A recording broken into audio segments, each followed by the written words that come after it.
The Duke of Strafton said he pitied the man who married her. He said it before he met her. He said it at dinner to a neighbour, in a room that was quieter than he knew. By Friday he had crouched beside her drainage ditch in the early morning mud, and could not remember what he had meant by it at all.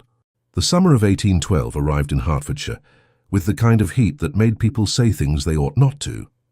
It was at dinner, Lady Ashvere's table set for 14 with the good silver and more candles than the room required, that the Duke of Strafton first heard the name Margaret Lowe.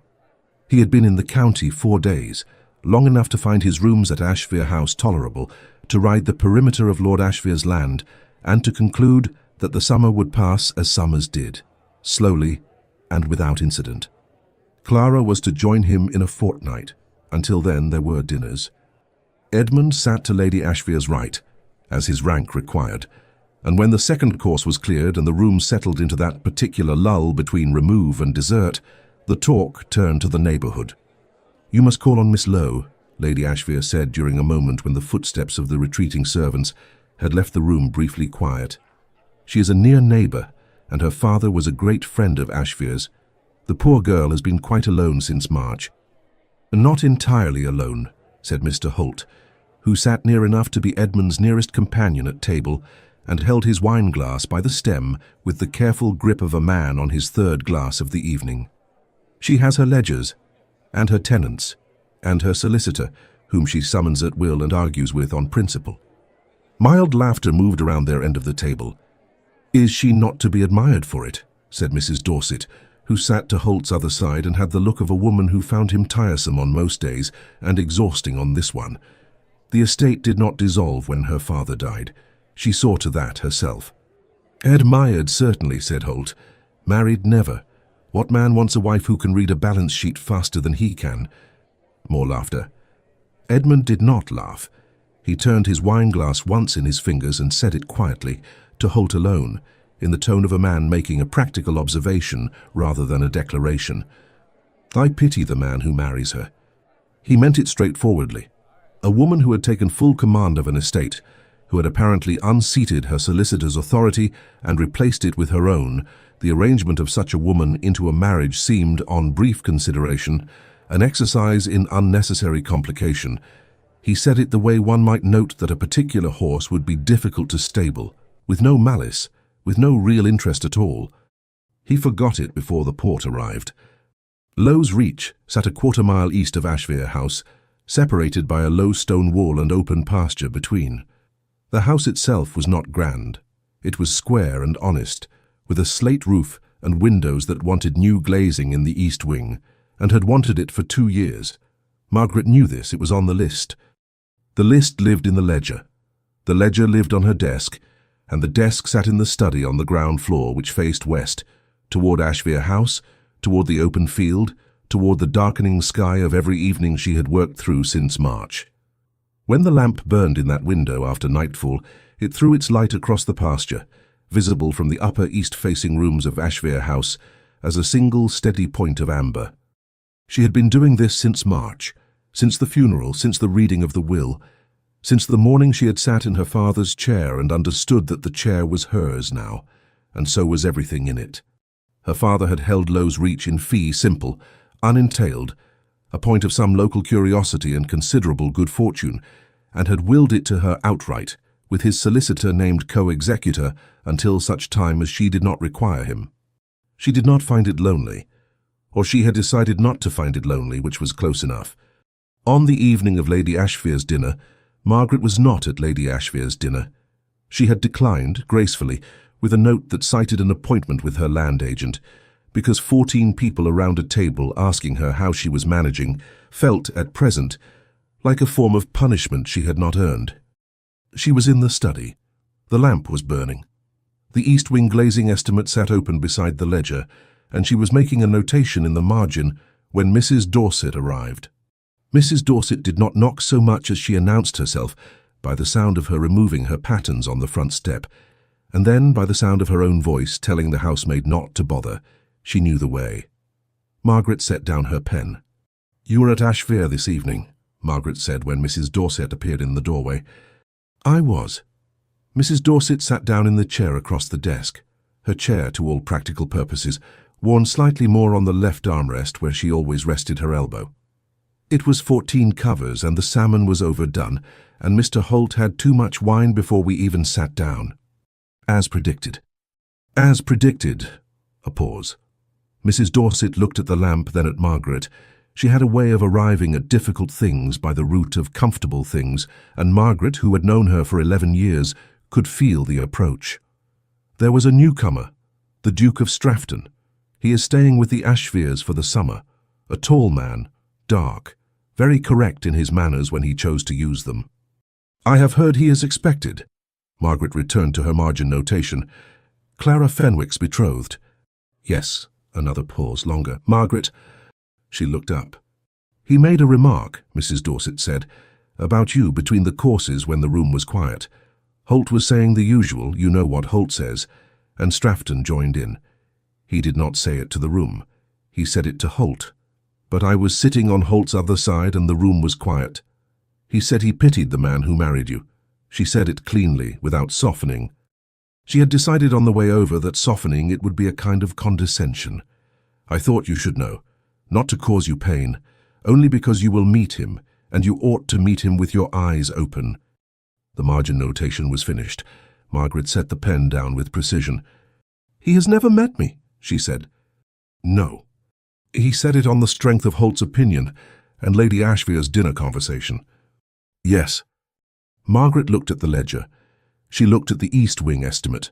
She closed the ledger, which she had not planned to close for another hour at least, and folded her hands on top of it. Thank you, she said, for telling me. Mrs. Dorset nodded. She stayed another half hour and they talked of other things, the new curate, the state of the Lofthouse Road, whether the Ashvere summer party would include dancing this year. When she left, Margaret walked her to the door and watched her carriage disappear down the lane. Then she went back to the study. She did not reopen the ledger. She sat in her father's chair and looked at the lamp in the window and thought about the kind of man who forms his judgment in someone else's words and calls it an opinion.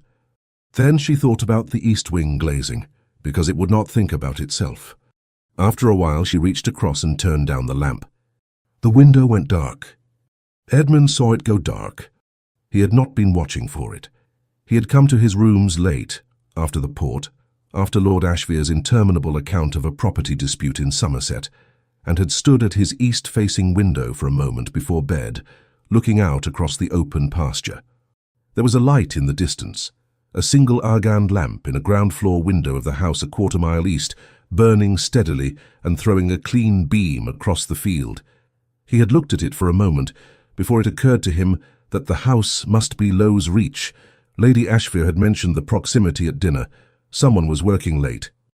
He was still looking at it when it went out. He thought nothing of it. He went to bed. He met her 4 days later at the gate. It was early, not yet 8, the dew still on the grass, and Edmund had ridden out before the rest of Ashvere House was awake, because he preferred his own company in the mornings and because the east fields were pleasant at this hour, all pale light and no conversation. The gate in the low stone wall that separated Ashvere land from Low's Reach had a latch that did not quite catch. He had noticed it on his first ride. On this morning he stopped beside it, out of some idle instinct, and looked through into the neighbouring field. She was already there, not near, perhaps 200 yards off, at the far edge of the field, talking to a man who had the build and the leather apron of a tenant farmer. She had a notebook in one hand. She was not writing in it. She was listening, and her face had the particular quality of someone who has heard something unexpected and is deciding what to do with it. Edmund watched her for a moment without meaning to. She was not dressed for a morning call. She was dressed for a morning's work. A plain round gown in dark blue, a spencer that had seen better seasons, half boots with actual mud on them. Her hair was up but imperfectly, one dark strand loose at the back of her neck. She did not look like a woman who had forgotten to finish dressing. She looked like a woman who had more important things to do. She turned and saw him. The distance was enough that he could not read her expression precisely. He saw her register him, a pause, a stillness, and then she said something to the farmer, brief and conclusive, and walked toward the gate. He should have ridden on. He stayed. She came through the gate and latched it behind her, with the efficient authority of someone who had latched it 10,000 times. She was perhaps 25, or a year or two more. Her eyes were grey, and they were, at this moment, entirely unimpressed. "You are Strafton," she said. "I am." He dismounted because it seemed rude not to. "And you are Miss Lowe, I have been meaning to call." "Have you?" It was not a question. "Do not trouble yourself on my account. I'm generally in the fields at calling hours." "So I observe." She looked at him with the directness of someone who has decided that social pretense will waste both their time. "Barley Moor's drainage ditch collapsed overnight. I have 20 acres that will flood by Thursday if it isn't cleared. I have a man coming from the village at noon and another from Redholt Farm tomorrow morning, and I need to know whether the obstruction is upstream or down before either of them arrives."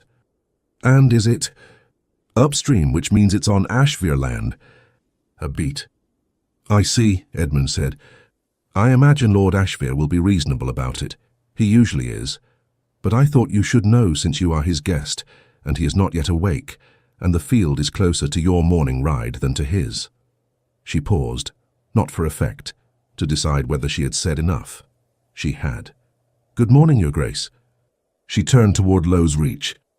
"Miss Lowe." She stopped. He was not sure why he had said it. He said the first useful thing that came to him. "I know something about drainage. My estate in Derbyshire floods in February without fail. If it would be helpful, I could ride along the south edge and see where the obstruction begins." She turned back. Her expression had not changed, but something in it recalibrated, a slight shift, the way a door moves when someone on the other side leans against it without opening it. "It is early," she said, "and you are a guest." "I am an early riser," he said, "and guests occasionally make themselves useful." She looked at him for a moment. Then she said, "The ditch runs south along the wall from the second marker oak. If you take the Ashvere side and I take the Reach side, we will find it faster." They found it in 40 minutes. A fall of earth and root from the wall's crumbling north section had blocked the channel at the third marker. Edmund identified it first and called across the wall. Margaret came around through the nearest gap and crouched at the edge of the ditch without concern for her half-boots and confirmed it. "Thursday is manageable," she said, "if the Ashvere side is cleared by tomorrow. I will speak to Ashvere's steward this morning." She stood, brushed her hands against each other once, a clean, practical gesture. "Thank you." She said it as a fact, not a courtesy. It was useful to have two pairs of eyes. "It was," he agreed. She looked at him, a brief, direct look that landed and then moved on. "Good morning, Your Grace." This time she walked away and did not stop. Edmund stood at the crumbling wall and watched her go and thought, with a clarity that was faintly inconvenient, "She is nothing like what they said."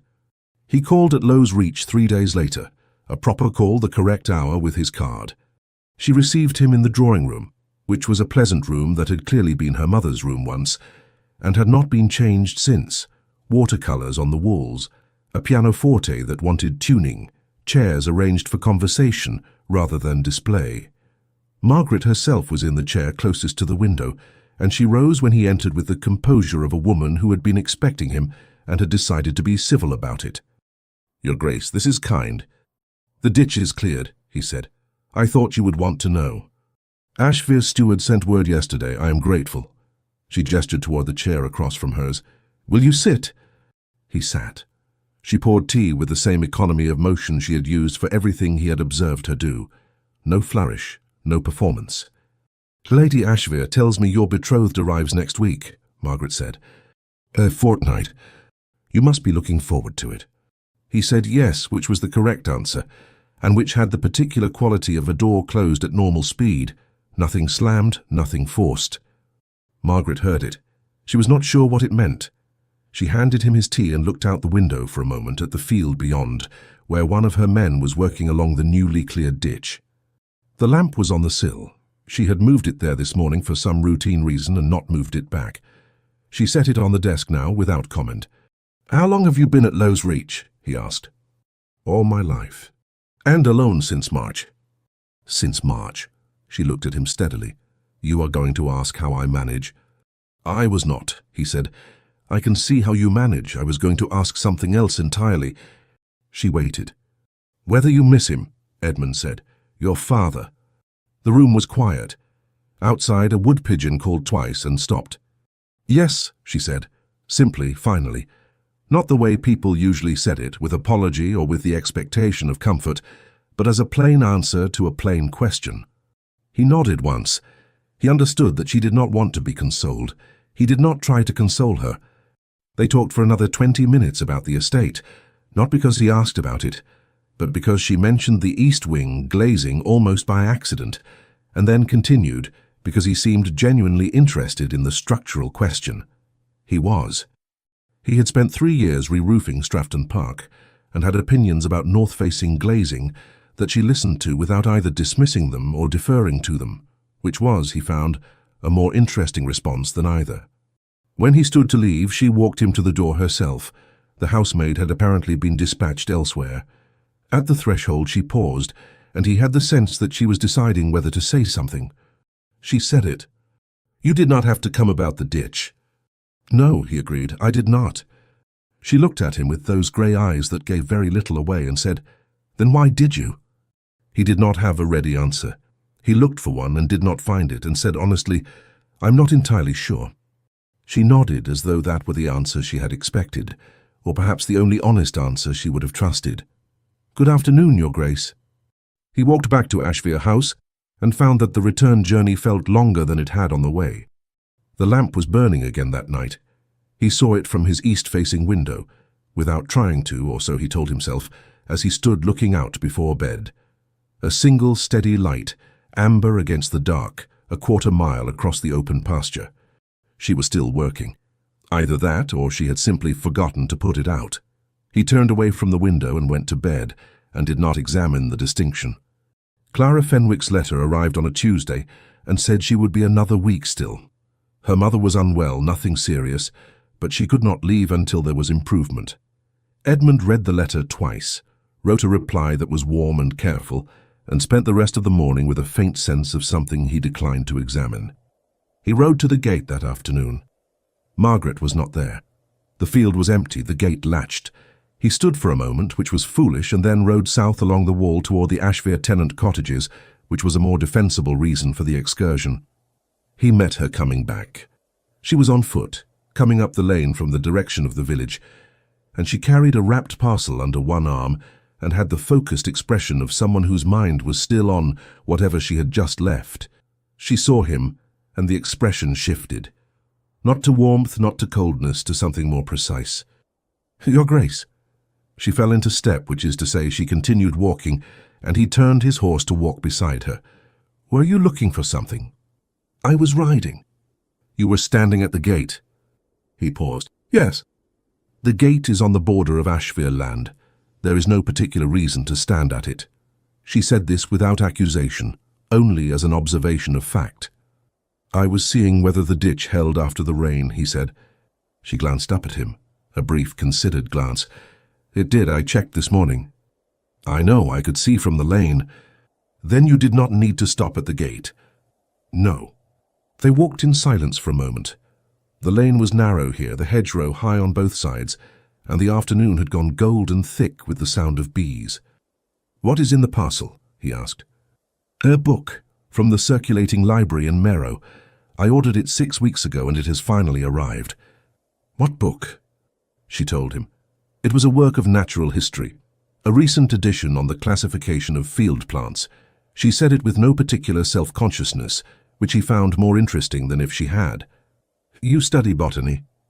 "I study what grows on my land," she said, "which requires a name for it." A pause. "People find it unusual for a woman." "People find you unusual altogether," he said, and then heard himself say it and had the grace to look faintly uncomfortable. She stopped walking. He stopped his horse. She looked up at him with an expression he could not categorize, not offended, not amused, something in between with a hard edge underneath. "I am aware," she said, "of what people think of me." He said nothing. She held his gaze for a moment, then continued walking. He fell in beside her again. They did not speak for the rest of the lane. At the turning to Low's Reach she paused, the parcel under her arm, and looked back at him with an expression that had closed somewhere in the last 2 minutes. "The ditch will hold," she said. "You need not check it again." She went in, the door closed. Edmund rode back to Ashvere House. He was not in good temper, which was his own fault, and he knew it. That evening he stood at his window and looked east, and the lamp was burning. He watched it for longer than he had intended. The village assembly was held on the last Friday of the month, in the room above the White Hart, and it was attended by everyone who was anyone in a radius of 4 miles, and several people who were no one in particular, but liked dancing. Edmund went because Lord Ashvere went, and it would have been peculiar not to. Margaret was there. He did not see her immediately. He was across the room talking to Mr. Holt, who was saying something about the shooting season, when he saw her come in with Mrs. Dorset, unhurried, a little late, in a gown the colour of sage that was simple and did not try to be otherwise. He noticed something he had not noticed before. The room noticed her, not with warmth, with the sideways attention of a society that has categorized someone and is checking to make sure the category still holds. 2 women near the wall murmured. A man near the card tables looked up and then deliberately looked away. Margaret noticed none of it, or she noticed all of it and had decided years ago not to let on. She was talking to Mrs. Dorset. She had a glass of lemonade. She did not look around the room with the eager calculation of someone hoping to be seen. She looked at whoever she was talking to fully and nowhere else. Edmund found himself watching her when he should have been listening to Holt. They crossed paths near the end of the first hour between dances. She was moving toward the far wall, and he was moving in no particular direction, which meant they arrived at the same point at the same time, and there was no graceful way to avoid it. Miss Lowe, Your Grace. She was carrying her lemonade still. She had, he noticed, no dance card. Are you enjoying yourself? Tolerably. He fell into step beside her, which they had apparently established as a pattern. You are not dancing. I have not been asked. He nearly said something about that, the why of it, which he suspected was not for lack of admiration, but for a surplus of local caution. He did not say it. Instead, he said, Would you like to be? She looked at him. I am asking, he said, would you like to dance, Miss Lowe? She studied him for a moment, with that grey-eyed directness that he had begun to find he could not anticipate. You are betrothed. To a woman who is not present, dancing is not a declaration. In this village, she said, dancing with a duke is approximately 12 declarations. Then you may correct them all tomorrow morning. A pause, quite a long one. He waited. One dance, she said. It was a country dance, energetic, impersonal in its structure, which allowed for exactly 2 moments of proximity and 1 exchange of hands. He was aware of her throughout, not in the way of a man watching a woman he is trying to impress, but in the way of a man who has been paying attention to someone for 3 weeks and finds that he cannot stop. When the dance ended, she stepped back and dipped her chin. Thank you. Thank you. She went back to Mrs. Dorset. He did not ask her again. He looked for the lamp that night when he returned, and it was burning in the west-facing window of the Reach, a steady point of amber light in the open field, and he stood at his window a moment longer than he needed to before he turned away. Clara arrived on a Wednesday. She came in the Fenwick carriage, which was newer and better sprung than the Strafton travelling coach, and she descended from it in the Ashvere House drive with the composure of a woman who has spent 12 hours in a carriage and intends to give nothing away. She was fair and fine-featured, and she greeted Edmund with the warmth of a long attachment, a hand on his arm, a real smile, a brief pressure of familiarity. She was, he thought, genuinely glad to see him. He was glad to see her, too. He held her hands and asked after her mother, and meant the question. Clara was not a woman he had ever been able to be indifferent to. That was not the problem. The problem was something he had not yet allowed himself to name, and which he intended to continue not naming, because naming it changed everything. You look well, Clara said, studying him. The country agrees with you. It does. Lady Ashvere has written to me of a Miss Lowe, a neighbour. She says you have been very attentive. He kept his face easy. There was a matter with a drainage ditch. She is a capable woman in a difficult situation. Being useful seemed useful. Clara looked at him for a moment, with the clear, quiet attention she had always had, which had always been one of the things he admired about her. Of course, she said, and said no more. Margaret met Clara Fenwick 4 days after she arrived, at Lady Ashvere's morning coffee. She had known she would meet her eventually. She had told herself it made no difference. She had believed herself up until Clara walked in. She was lovely, unaffectedly lovely, which was worse than if she had been calculating about it. She moved through the Ashvere drawing room with a natural ease, and she spoke to everyone with the warmth of a woman who liked people, and had never had a reason not to. She was good.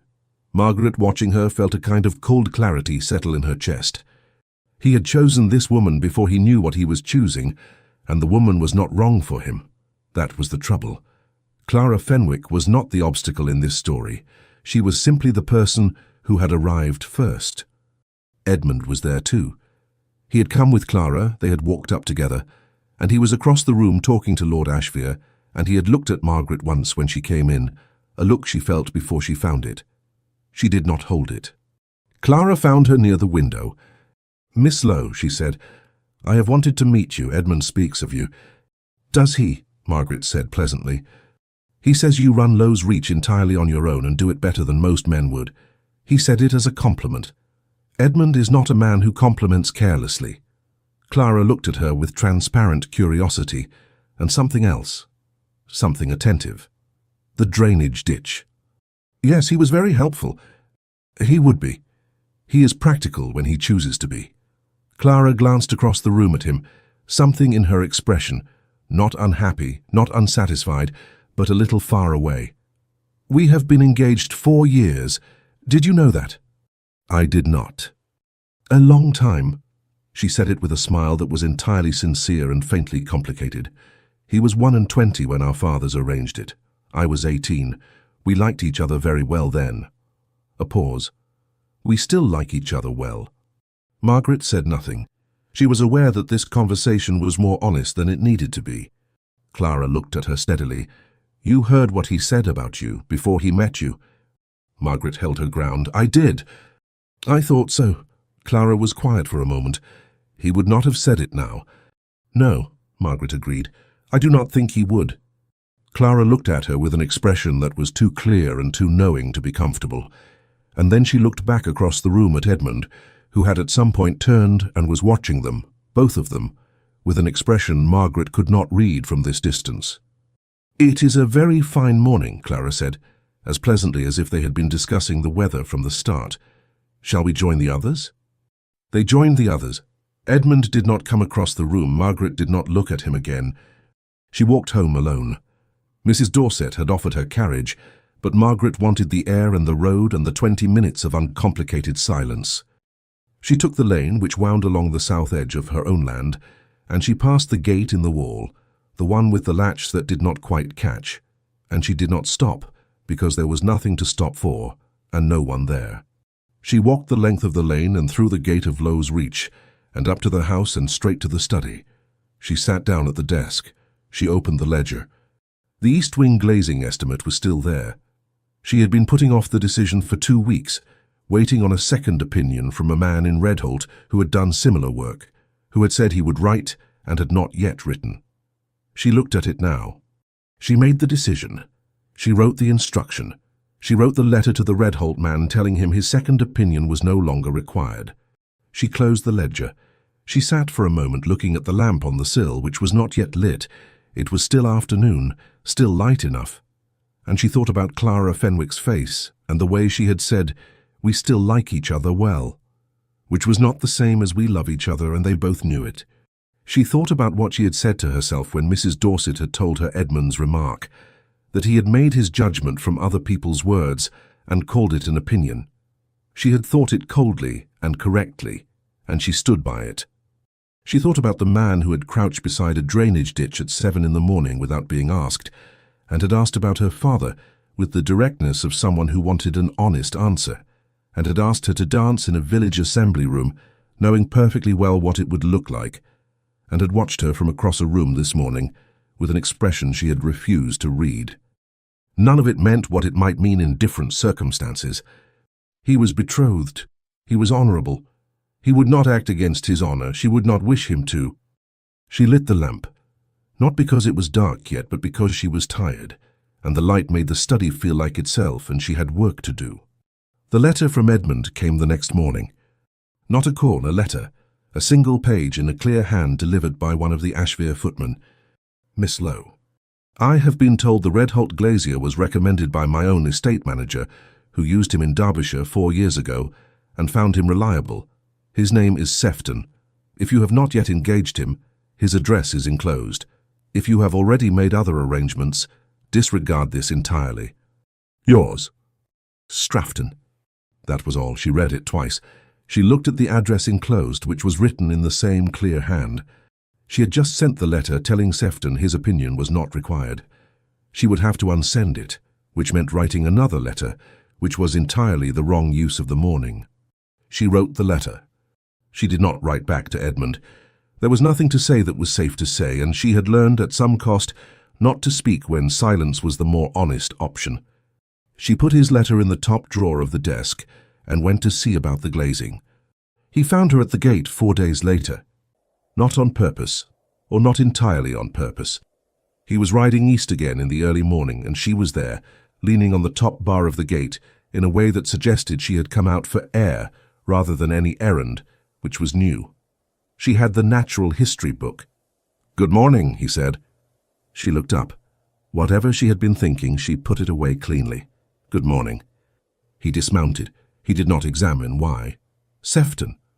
"He will come next week. He was very reasonable." A pause. "Thank you for the address." It was nothing. It was useful. She looked at him and said, with a care that told him she had chosen the words, "You have been frequently useful." He heard what she meant. He said, "I know." Neither of them said anything for a moment. The field behind her was bright with early sun. She had her finger in the book at the place she had been reading, and she had not opened it again. He wanted, with a precision that was entirely new and entirely inconvenient, to know what page she was on. "How is Miss Fenwick?" Margaret asked. "Well, she is happy in the country." "She is a very pleasant woman." A silence, not hostile. The kind that has weight because neither person is willing to add to it. "Strafton." She said his name, not his title, his name which she had never used before, and then she stopped. "Yes." She looked at the gate bar, at the book, at nothing particular. "This is—" She did not finish it. She shook her head once, very slightly. He knew what this was. He knew what she had started to say, and he could not in good conscience finish it for her, because finishing it meant acknowledging it, and acknowledging it meant looking directly at something he was not entitled to look at. "Yes," he said, because she deserved honesty if nothing else. "I know." She looked up at him. For a moment her face was entirely undefended, and he saw what was there, and she let him see it, and then she closed it quietly. "Good morning, Edmund," she said. She pushed off from the gate and went back toward the house, the book closed under her arm. He stayed at the gate and watched her go and did not call after her, because there was nothing he could say that he was free to say. That evening the lamp burned late in its east-facing window. He stood at his east-facing window for a long time without turning away. He went to Clara that night. Not that night. The following evening after dinner, when the Ashveres had retired and the house was quiet. He found her in the small sitting room she had taken as her own, reading, in the lamplight that turned her fair hair to gold. She looked up when he came in. She did not look surprised. "Edmund," she said. He sat down across from her. He looked at his hands. He had been turning this over for 3 days and had not found a way to say it that was not a wound, and so he said it plainly. "Clara, I believe that we both know that something has changed." She put her book down. She was quiet for a moment. "Between us?" "I do not know how to say this without it sounding like an excuse. It is not intended as one." "I know." She looked at him steadily. "I have known for some time, Edmund, not since Miss Lowe, before. I have been waiting to see if you would say it yourself, or whether I would have to." A pause. "I had rather it were you." He looked up. "I'm sorry." "Don't be." She said it without coldness. "I am a little sad, which is not the same thing. We were very young. I think we chose each other because we were sensible and compatible, and everyone expected it. I do not think either of us chose each other because we could not imagine choosing otherwise." He said nothing. It was true. "I will tell my mother it was mutual," Clara said. "Which is true enough. She will not like it. My family's solicitor will have something to say about it as well. You should expect to hear from him." She said it plainly, without apology. A 4-year engagement is not broken without consequence. "I know that." "Then you know what you are choosing." She folded her hands in her lap. "The gossip will be unkind to you. The legal matter may be costlier still. My mother is not a woman who accepts things quietly." "I know." "Then you have chosen." She looked at him for a long moment, and her expression held something that was not quite grief and not quite relief, but sat between them, perfectly honest. "I hope she is worth it." He did not answer. He did not need to. He left the room and walked the length of the corridor to his own, and stood at his window, and the lamp was burning in the east, steady and solitary and very bright. He looked at it for a long time. The news moved through the village in the way all news moved through that village, not like a wave which implies a single direction, but like weather, arriving from everywhere at once and settling into every corner before anyone could say precisely when it had begun. By Thursday morning, the word was that the Duke of Strafton had broken his engagement to Miss Clara Fenwick. By Thursday afternoon, the word was that he had done so in a fit of temper. By Friday, the word was that Miss Fenwick had broken it herself on account of his behavior. By Saturday, the word had divided cleanly into 2 camps, those who pitied Clara and those who thought Clara had done rather well to be rid of a man who was clearly cold-natured, and both camps agreed, without requiring any evidence, that the whole business reflected poorly on someone. By the end of August, the matter had reached London. Edmund knew it had. 2 invitations he would ordinarily have received did not come, and Lady Ashvere received 3 letters from acquaintances in town that she did not share the contents of, though her expression at breakfast on the days they arrived said enough.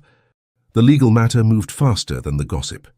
A letter arrived from Fenwick's family solicitor on the Friday, 2 pages, precise and unpleasant, outlining the basis for a claim of breach of promise.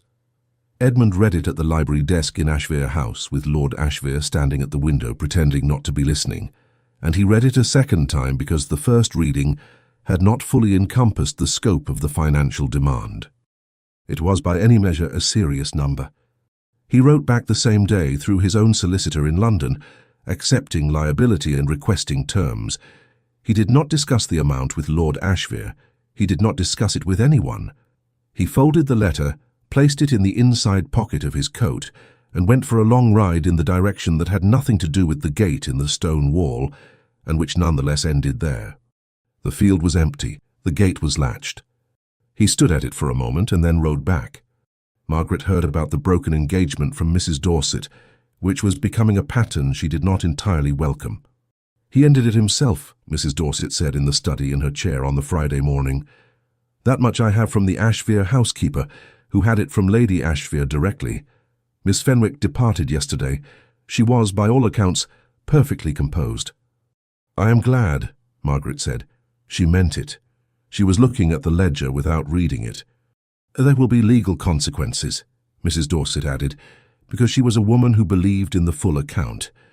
"A 4-year engagement broken by the man. Miss Fenwick's family will have grounds. The settlement could be considerable.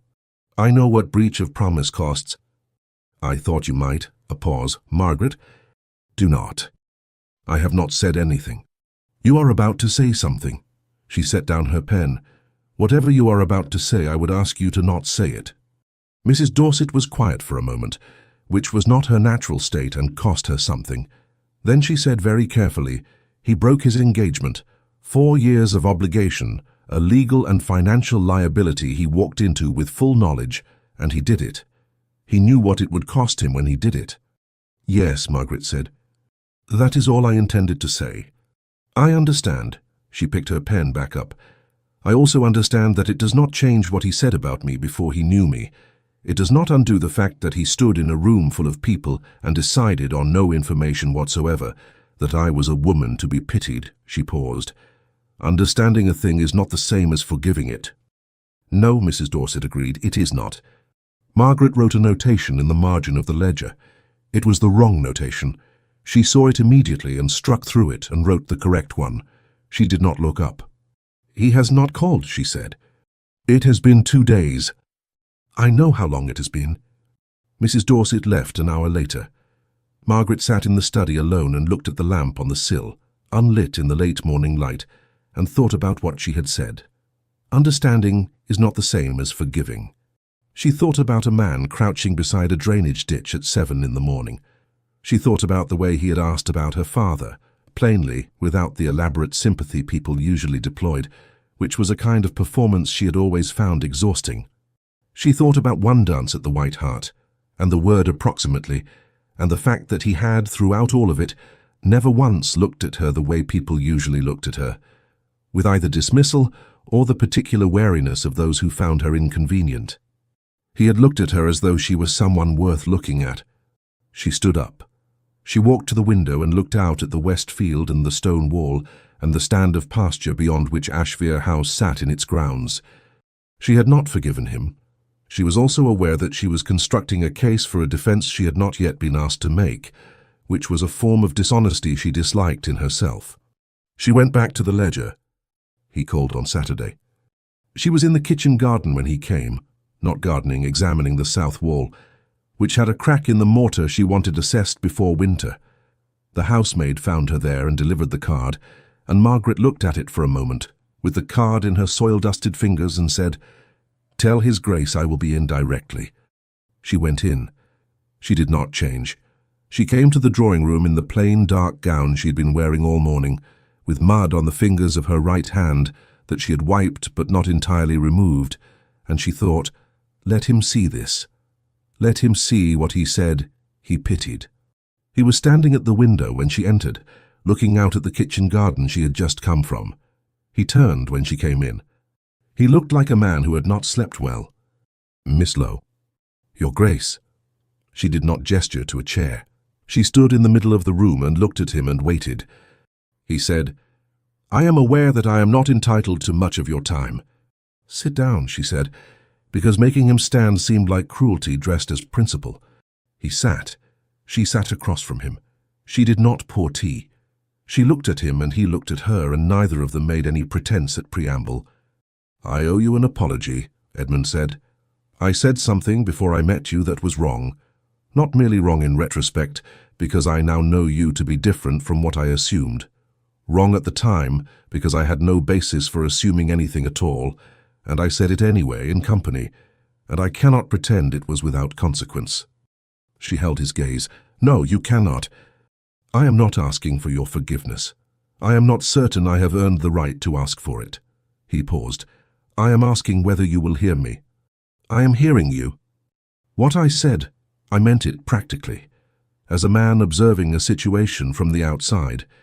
It did not occur to me that the woman at the center of that situation was a person with her own account of herself, which was likely far more accurate than mine." He looked at his hands briefly. "I had been here 4 days. I knew nothing about you. I said it because Holt was saying worse, and I thought I was being moderate." He looked up. "That is not an excuse. It is an explanation, and there is a difference." "There is," she said. "I know you have been told things about me in the last 4 days that are not flattering.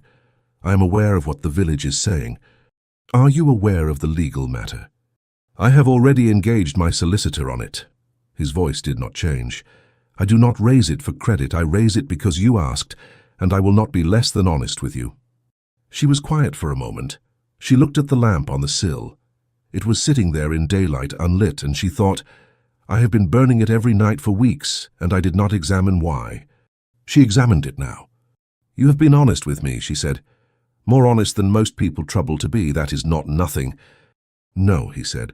"I did not think you would want anything less." "I don't." She looked back at him. "I am not. I cannot simply say that it is forgotten. It is not forgotten. It may be set aside. In time. If there is reason to set it aside." He looked at her carefully. "Is there reason?" She held his gaze for a long moment. The morning was quiet around them. Beyond the window, her kitchen garden sat in the June light, with its cracked south wall and everything in it that was hers, and hers alone. "I don't know yet," she said, honestly. He nodded. "Then I will wait," he said, "until you do." He stood, and she stood, and she walked him to the door as she always did. On the threshold he paused, which she had begun to expect from him. "Miss Lowe." He looked at her with the full, clear directness he had used exactly once before, the morning at the gate, when she had told him about the flooded acres and he had dismounted without being asked. "For what it is worth. I do not pity the man who marries you." She held that for a moment. "No," she said, "I rather think you don't." He left. She stood in the open doorway and watched him go, and then she closed the door and leaned her back against it for one moment in the empty hall, her eyes closed, her hands flat against the wood. Then she went back to the kitchen garden and the south wall and the crack in the mortar, because it would not assess itself. The days that followed had the quality of held breath. He called twice more that week. Both proper calls, both of the correct duration, both conducted in the drawing room with the pianoforte that wanted tuning and the chairs arranged for conversation. He did not push. He was, she discovered, a man who was very good at not pushing, which was far more effective than pushing would have been. They talked about the estate. The east wing glazing, which Sefton had confirmed was straightforward, 2 days' work at most. About Derbyshire, the re-roofing of Strafton Park, which had taken 3 winters, and a great deal of arguing with a surveyor who kept insisting the problem was the gutters when the problem was manifestly the joists. About books. She was halfway through the natural history volume and had found 3 species in the East Field she had been misidentifying for 2 years, which she found both mortifying and satisfying.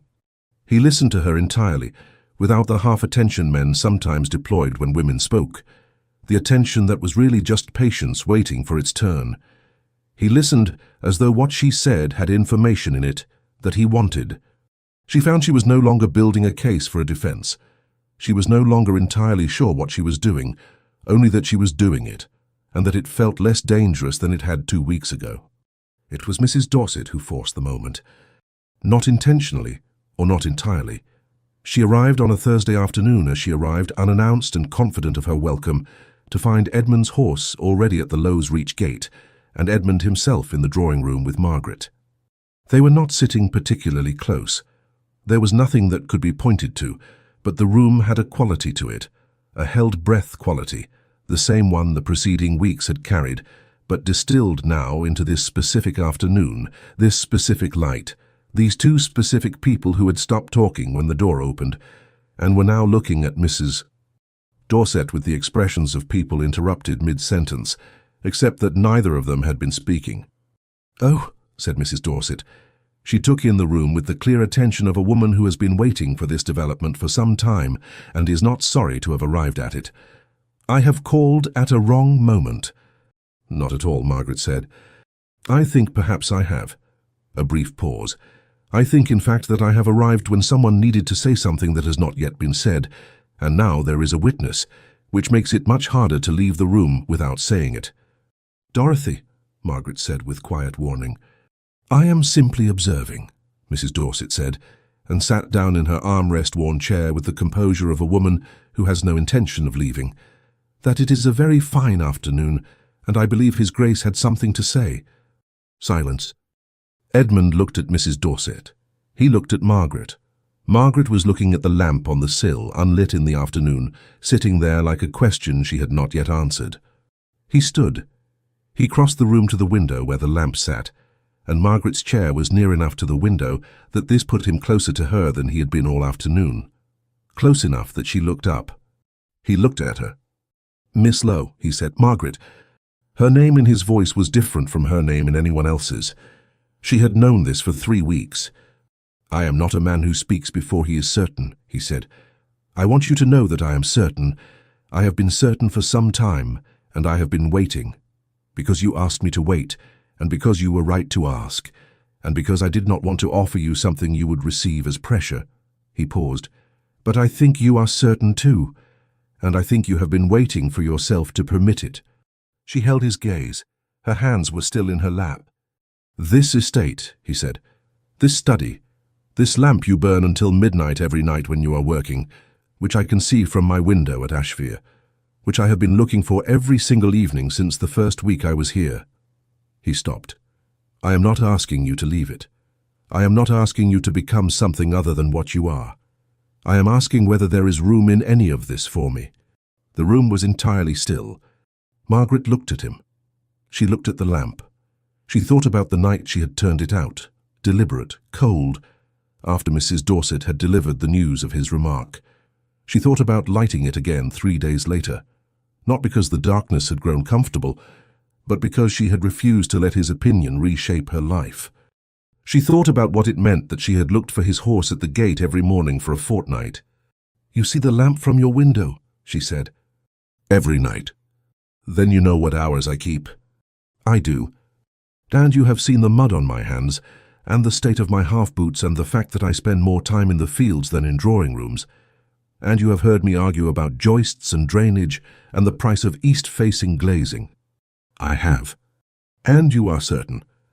"I am certain," he said, "that I would rather argue about joists with you than speak pleasantly about anything else with anyone." Mrs. Dorset made a small sound that was not quite a cough. Margaret stood. She was close to him now, close enough to see the careful tension in his face, the control of a man who has said the honest thing and is waiting to learn whether it is enough. She put her hand on his arm once lightly. "Edmund," she said. And then, because there was no good speech left to make, because everything that needed to be said had been said already in the preceding weeks, by drainage ditches and lamplight, and one dance at the White Hart, and a letter about a glazier, and all the accumulated weight of two people who could not look away, she leaned forward slightly, and he met her, and he kissed her. It was quiet. It was not brief. It was the kind of kiss that is really a conclusion, the last sentence of something that has been building toward articulation for a long time and has finally found its words. Mrs. Dorset looked at the ceiling, then at the wallpaper, then with great resolve at her own lap. When they separated, Margaret's hand was still on his arm. Edmund was looking at her with an expression she had not seen on him before, something open, something relieved, as though he had been carrying a weight and had been permitted at last to set it down. "Well," said Mrs. Dorset to the wallpaper. Margaret looked at her. Edmund looked at her. There was a beat of silence, and then something Margaret had not allowed herself in some weeks, a real laugh. Not performed amusement, not the polite variety, a real one, sudden and brief and entirely unguarded. Edmund's expression shifted. She had not seen him laugh before either. It suited him considerably. "You are impossible," Margaret told Mrs. Dorset. "I have been called worse," Mrs. Dorset said with great satisfaction. "And I was right." He said also, and without being asked, that Lowes Reach would be settled in trust for their children. He had arranged a formal power of attorney, the terms of which his London solicitor had drafted, and which gave Margaret legal standing to act on his behalf in all matters pertaining to the estate, tenants, accounts, improvements, and leases. The arrangement was unconventional. He did not care. She looked at him for a long moment, after he said that last part. "You thought of it before asking me," she said. "I thought of what mattered to you," he said. "I would rather start there." She said yes. Not immediately. She let 2 full breaths pass after the question, not to be cruel, but because she wanted to be certain she was choosing it rather than surrendering to it. She was choosing it. She said yes. He gave her his grandmother's ring, a sapphire square-cut, practical in shape. It fit her hand as though it had been made for it. She kept the lamp he asked her to. "It is how I knew when you were working," he said, "and when you were not. I would rather not lose the information." She looked at him. "You are a strange man." "I have been told," he said. They were to be married in the spring.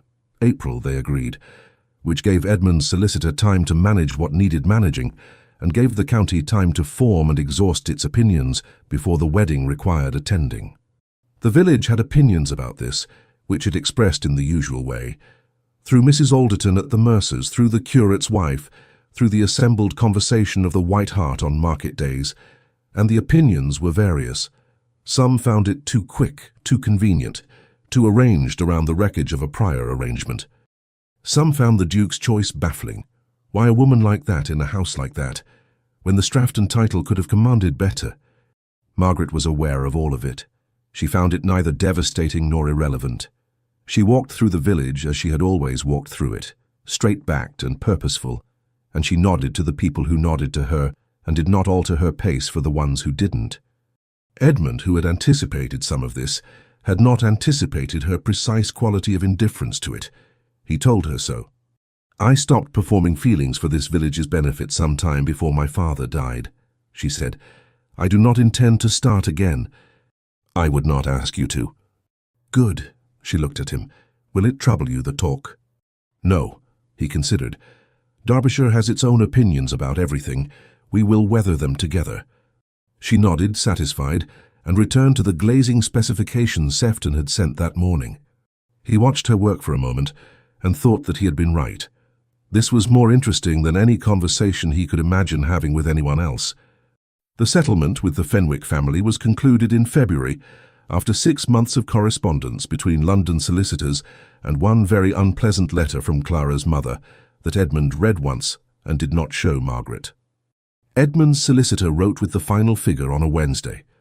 Edmund read the letter, folded it, and placed it in the correspondence file without comment.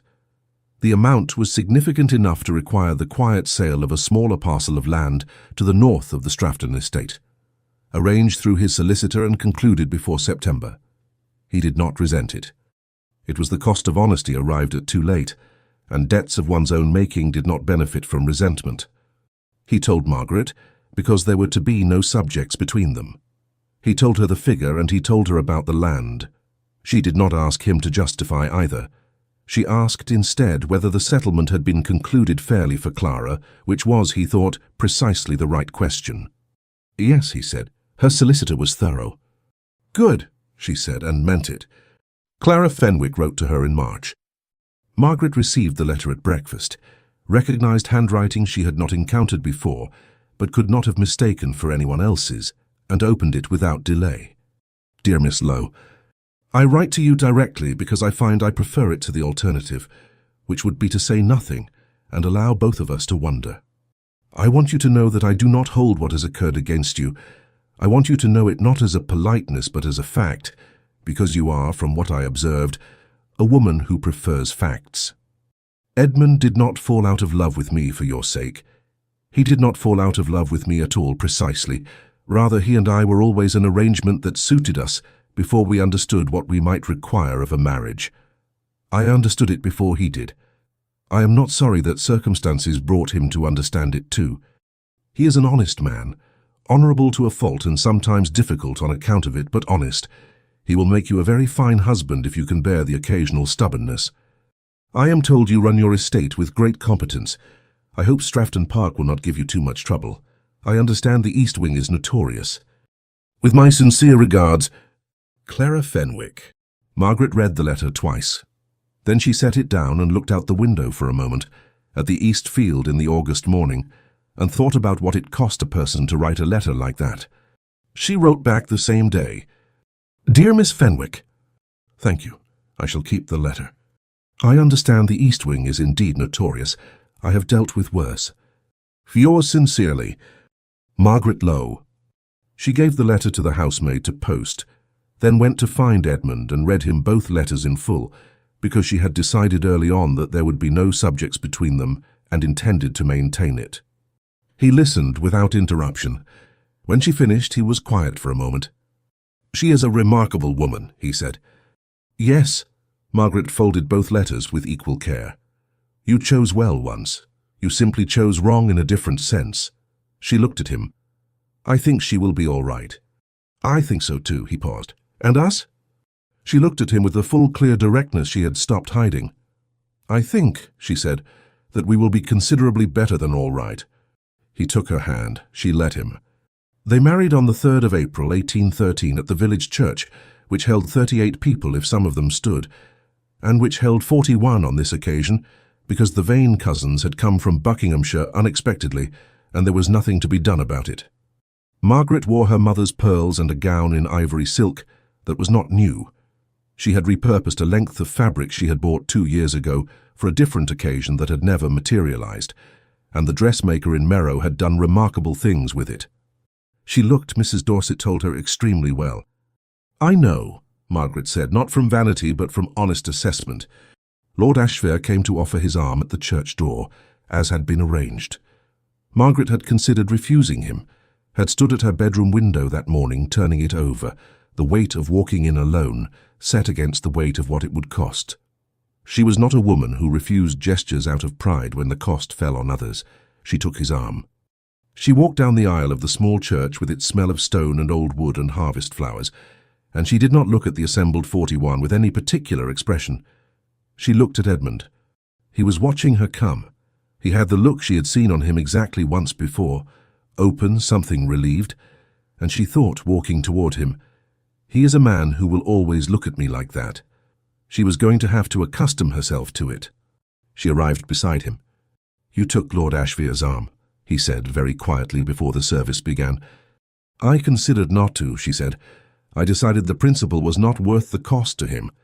He held out his hand. She took it. The vicar began. They went to Stafton Park in October. The journey from Hertfordshire took 2 days by carriage, 1 night at the posting inn at Loughborough, where the beds were adequate and the supper was not, and where Margaret spent the evening hour before sleep at the small writing desk in their room, going over the Stafton Park household accounts Edmund's steward had sent ahead. She had asked for them 3 weeks before the wedding. Edmund had arranged for them to be sent. He watched her read from across the room in the firelight and said nothing until she set the last page down. "Well," he said. "The coal delivery is wrong for a house of that size," she said, "and someone has been overpaying for linen for at least 4 years. She looked up. "But the land figures are sound. Your steward knows what he is about." "High praise." "It is accurate," she said, and went to bed. Derbyshire received them the following afternoon with the kind of weather that could only be called honest. Grey sky, persistent rain, a wind off the hills that found the gaps in every window frame without effort. Stafton Park itself was large and cold and smelled of damp stone, and something that had been lavender once and was now only memory. Margaret stood in the entrance hall on the first evening and turned slowly, taking in the plasterwork ceiling with its water stain in the northeast corner, the staircase with its worn treads, and the corridor beyond that disappeared into the east wing, which was where the notorious problems lived. Edmund watched her. "Well," he said again. She completed her turn. "It is considerably larger than Low's Reach." "It is." "The 4th and 7th stairs—" "The 4th, 7th, and 9th, if I am honest." "You are always honest." She looked at the ceiling. "The northeast corner is damp behind the plasterwork, not surface damp. You will need to find the entry point before the frost." "I know." "I will want to see the accounts." "They are on the desk in the library. I had them laid out before we arrived." She looked at him. He looked at her. She was travel-worn and slightly rain-damp and making structural assessments at 7 in the evening, and she looked, he thought, precisely and exactly like herself. "Good," she said. They went in. The East Wing was, as reported, notorious. Margaret spent the first 2 weeks at Stafton Park conducting a systematic survey of it, not because Edmund's steward had not done so, but because she found that she understood buildings through her own hands and eyes, and because the steward, though competent, had a tendency to summarize problems in ways that lost the essential information. She found the water entry point in the northeast corner on the 3rd day, a failure in the lead flashing at the parapet, invisible from below and apparently overlooked in the last 2 surveys. She told Edmund at dinner. "Where precisely?" he said. She described it. He nodded. "Simcox mentioned something about the parapet in 1808. He wrote it off as surface weathering." "Simcox was wrong." "Simcox is frequently wrong." He looked at her. "How did you find it?" "I went on the roof." A pause. "Margaret?" "The lead was visible from the parapet walk. It took 4 minutes." "It is 40 feet." "I have been on roofs before." She served herself more potatoes with the composure of a woman who does not find this conversation remarkable. "I will have the specification written up by Thursday. Sefton or a local man." He looked at her for a long moment, something alive and warm in his expression. "Sefton and Margaret, please do not go on the roof again. If there is a structural reason not to, I will note it in the specification. The structural reason is that I would like you to remain attached to the earth. That is a sentimental reason." "Yes," he said, "I have them occasionally. They increase in proportion to certain attachments." She looked at him for a moment, fighting a smile and making a reasonable job of it. "I will consider it." Stafton Park adjusted to her, which was the only direction available. The household had been running without a mistress for 7 years, since Edmund's mother's death, and this had expressed itself in the way of large households without direction. Things were done as they had always been done, and no one questioned whether they ought to be done differently because there was no one to ask. Margaret asked. She sat with the housekeeper, Mrs. Grieve, in the first week and went through the household accounts line by line, not to interrogate, but to understand. Mrs. Grieve, who had been braced for a duchess who swept in and dismantled everything, found instead a woman who read a balance sheet with the same attention she herself gave it, and who said at the end of 2 hours, "The linen budget is too high, and the coal delivery is too infrequent for a house of this size. Everything else seems sound. What am I missing?" Mrs. Grieve, who had been saying both of these things to herself for years, without anyone to receive them, listed 3 further items. Margaret wrote them all down. By December, the east wing flashing was repaired, and the coal delivery reorganized and the linen budget reallocated to the repair of the stair treads, attended to in a single morning by a carpenter from the village who seemed faintly bewildered to receive instructions from the Duchess directly, delivered through Edmund's authority and in Edmund's name, as the law required, and as neither of them pretended otherwise. Edmund watched all of it, with the attention he had been giving her since the first morning at the gate. He was happy. This was sufficiently new that he spent some time in the first months examining it to ensure it was genuine and not merely relief. He concluded it was genuine. It was quieter than he had expected happiness to be. Not a trumpet note, but a steady thing present in particular moments. Lamplight from the study she had claimed on the ground floor, her voice from 2 rooms away, giving precise instructions about something. The quality of her attention when she looked at him, and was not hiding any part of what she thought. He had not expected to be known. He found that he was. The lamp had come with her. She had packed it herself in her own trunk, wrapped in a winter petticoat. When she unpacked it in the study she had chosen, ground floor, east-facing, good light in the mornings and a clear view across the parkland, she set it on the sill without ceremony. That first night, working late over the east wing specification, she lit it. Edmund saw it from the corridor. He had come downstairs for something, a book left in the drawing room, and passed the study door slightly open and saw the glow of it on the window glass. He pushed the door open. She looked up from the desk. "You brought the lamp," he said. "I brought the lamp." He looked at it for a moment and then at her. "I no longer need to look for it from across a field." "No." She looked at the lamp and then at him. "Now you can simply come in." He came in. He sat in the chair across the desk, his chair, she had already decided, and she returned to the specification and he read, and the lamp burned between them, and the Derbyshire rain continued against the east-facing window, and it was, by any honest account, exactly enough. Their first child was born in July of 1814, a girl.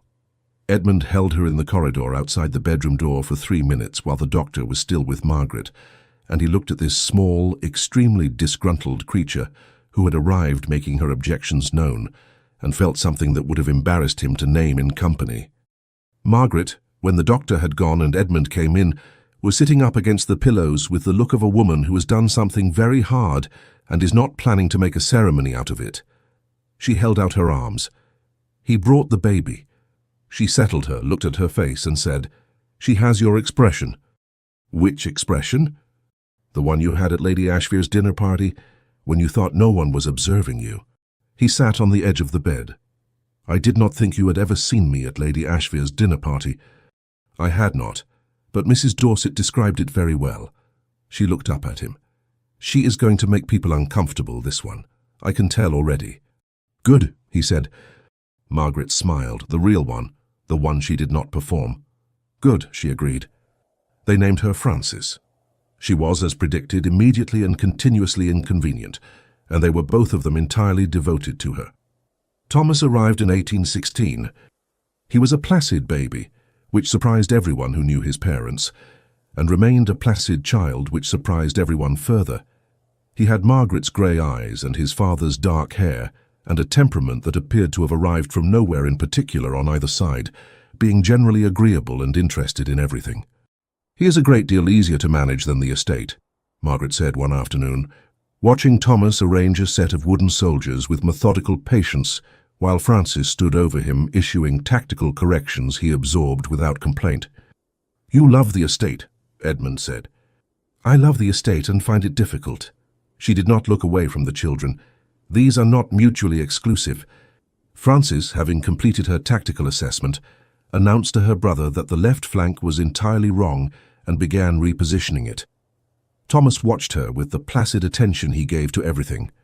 She is going to want to see the accounts, Margaret said, when she is old enough.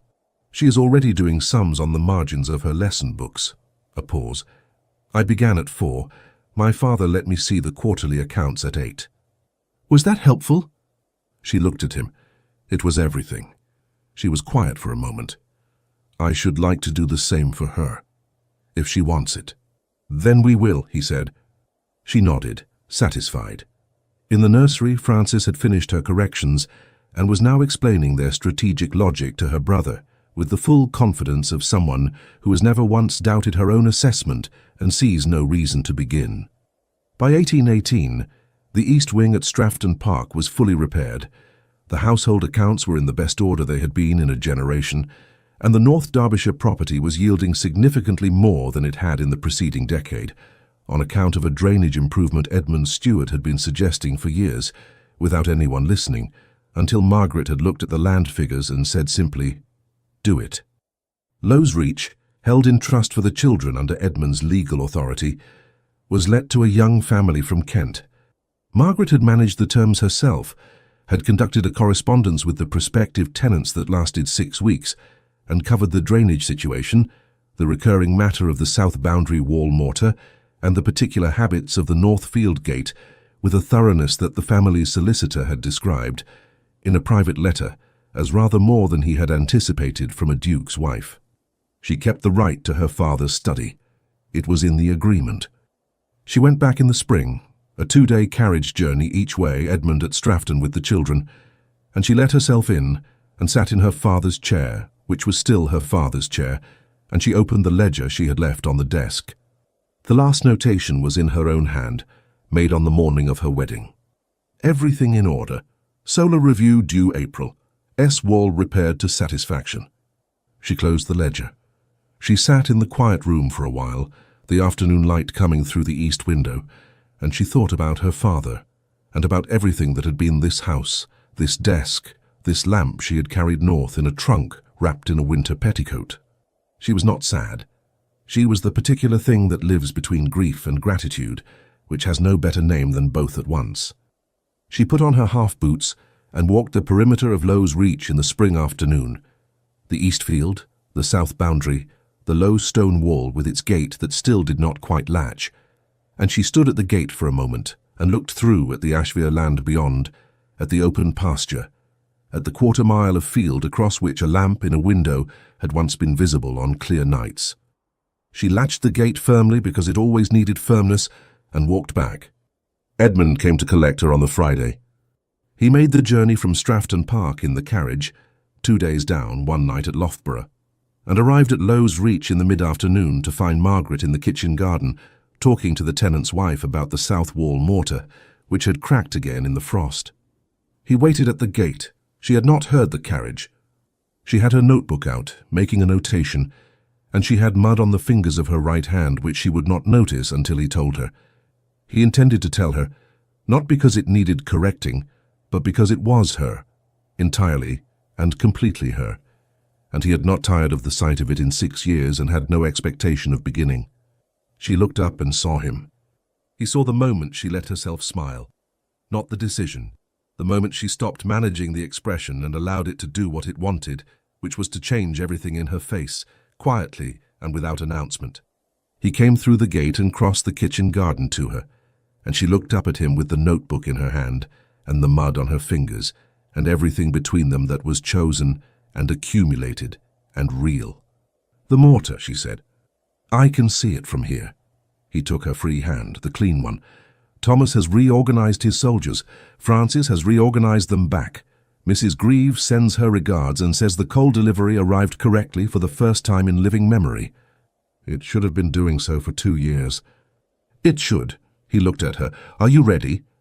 She looked back at Lowes Reach, the square, honest house, the east window of her father's study, the kitchen garden with its imperfect mortar and its south wall crack that someone would see to before autumn. She looked at it for a long moment. Then she looked at him. "Yes," she said. They walked to the carriage together, and Margaret did not look back at the house because there was no need to. It would be there in the autumn and the spring after that, and the one after, tended and purposeful and hers in the ways that mattered. The lamp was already home, burning in an east-facing window in Derbyshire, visible to no one but the dark. It did not need to be seen anymore. It only needed to burn,